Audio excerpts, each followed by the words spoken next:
Hey, good evening, everyone. Welcome to Wizards Outlook. We're joined by Raymond Lyons, Cardo Dudley Jr., Wilson Tarpe Jr. Look, the Wizards. They needed a win. They got one against Pistons team that wasn't fully full strength. However, it is what it is. The Bill led the way as the Wizards beat the Pistons 117-97. Cardo, we'll start with you, and then Ray, just your thoughts on tonight's game. Yeah, the Wizards did what they should do against these type of teams at this time of the year with them fighting for a playoff spot. They dominated them. They got up pretty quickly. It looked rather easy from the jump, honestly. Detroit, obviously being young and having a lot of bodies out, they even had guys that they kind of just, taking a look at to see if they want to keep going in the next season. That's kind of the mode they're in now. They're getting ready for next season, the draft and whatnot. So yeah, when you playing for something, you take them out, and that's what they did for the most part. They had a couple stretches where the Pistons came back and made it a game or whatnot, but and I'm not gonna say a game. They just shortened a 20-plus lead to like 13 or something like that.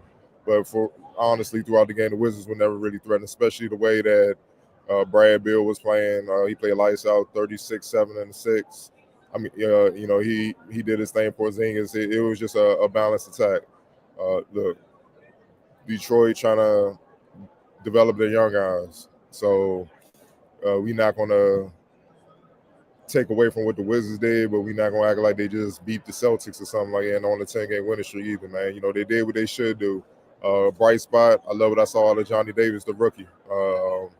Look, he hasn't got many reps this year. Obviously for most of the year he struggled, but he came out here and looked like belong, which is a good sign. It shows that he's developing, he's growing, and whatever he's been doing, playing with the go-go, going up and back and forth between the two teams, he needs to continue because you can see the development in this game, the poise, how he's slowing down, how the game is just starting to come to him, and that's a great sign.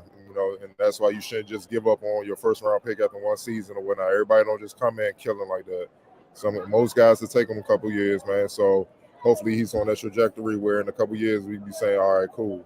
The Wizards hit with that one, man. It remains to be seen, but tonight was a good sign. But all in all, the Wizards handle business as of now. I think they tied the Bulls for 10th right now if they didn't jump them. So they got to keep winning games, man. It ain't going to get easy. Yeah, man. Like I said, man, they handle business as they should have. This team is in the bottom of the standings, and the Wizards are fighting for their lives right now. So this is a game they really need to come in with a sense of urgency, and they did that. They jumped on them in the first quarter. And Detroit, they're young and they're scrappy, but they had probably like a 7-8 man rotation, and they were just overwhelmed. If it wasn't for that 11-0 run to start the fourth, this would have been even uglier. But yeah, man, Brad Beal, he was a shoot around tonight, man. He only missed 2 shots. He was obviously on one, and the rest of the guys followed. They had 6 guys in double figures. It was just an overall dominant performance, as it should have been. I think I said the other night they got to win the games they supposed to win, especially at this point, to even have a chance. And if they can steal one from one of those, one of the higher seeded teams, then cool. But they definitely can't drop games like this. So it's good to see them come in and take care of business. And it's on to the next, man. They got the Cavs on Friday, which is a tall task. So hopefully they come in with that same sense of urgency, and just compete. And they realize the situation, man. It's just up to them to rise to the occasion. So if they can do that, we'll see them playing past April 9th. If they can't, then enjoy your summer. So yeah, we'll see, man. The ball's in their court. Sometimes it really just is that simple. We've known that leading into this month. Like you guys said, they got the Cavs on Friday, and then they return home for the Kings. It's a really tough back-to-back. When the year started, maybe the Kings on the schedule didn't, it looked a little different. It's definitely not what it looked like at the beginning of the year. All right, player of the game tonight. I feel like, I think everybody knows the answer, but I'm contractually obligated to ask. So, Still. That's the deal. All right. X Factor. That gets interesting. I'm I about like to. the rookie, man. I just give it to the rookie for Yeah, coming in, exactly. playing Yeah, hard. Double digits, man. It's been a tough year for him. He like Cardell said, man. You can see the difference from when we first saw him to now. The time with the go is it's definitely helped. So yeah, man. It's just good to see him get a moment here.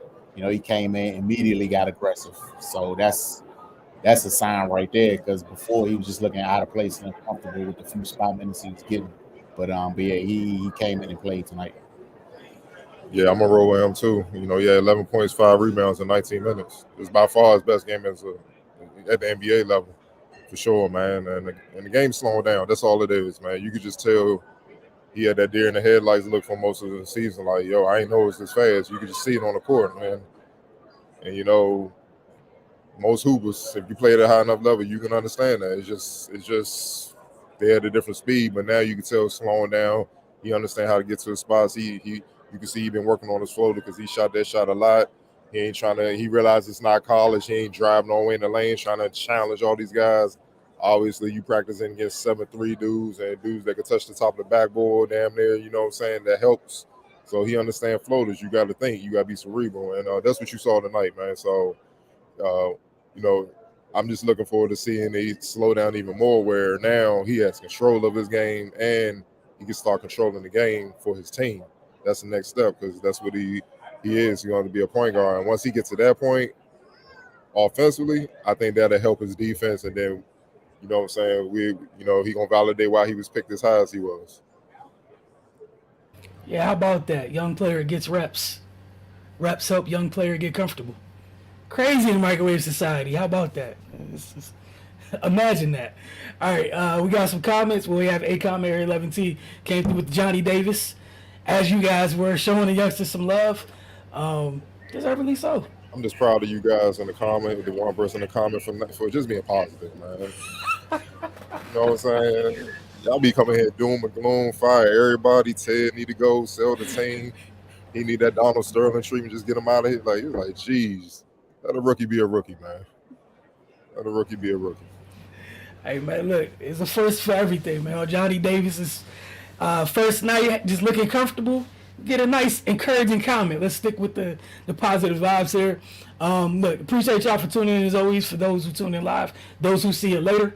All right. Area 11T wanted to get some in before the buzzer. Could the Wizards finally be figuring out how to develop players? Lord Jesus, see, y'all do this every time. It's the Detroit Pistons. What you think they doing? They trying to develop their entire team. Calm down. See how they jumped it? See? We was this close to getting out. Oh, man. I was just about to hit the button too. Farrakhan, man. I think Farrakhan will talk to these people now. Come on, down. But we'll see. Who knows? We may look at next year. He might take a leap because usually the second year is when you kind of get steamed at any level. When you kind of figure it out, high school, college, the second year, because you know what to expect. You know what's coming, man. Time will tell, man. But at this point in the season, especially considering what they're fighting for, who's behind them, come on now. I know you had to do it. Y'all some habitual line stepping motherfucker. But go ahead. Want to thank y'all for tuning in there. Area 11 to you. Have a great night. Again, those of you who tune in live or later, we appreciate y'all for just taking the time to watch us break down, the results of whatever your favorite team does each and every night. Again, it's a hellacious back-to-back this week, man. Cavs, Kings. Be real honest. We know this team has had issues keeping people out the paint. Lord Almighty, you get Darius Garland and De'Aaron Fox back to back. Donovan Mitchell and I don't even know if y'all finna stay in front of Malik Monk. It's gonna be interesting. Again, like you guys said, they got an opportunity. It's up to them what they do with it. Cardell started this month, but he started this month off saying what this month was gonna be. We're approaching that. We're getting close to the middle of the month slowly, and tonight was a positive, but there's a lot of work left to be done. Again, thank y'all for tuning in. Y'all have a great evening, and we'll see y'all soon.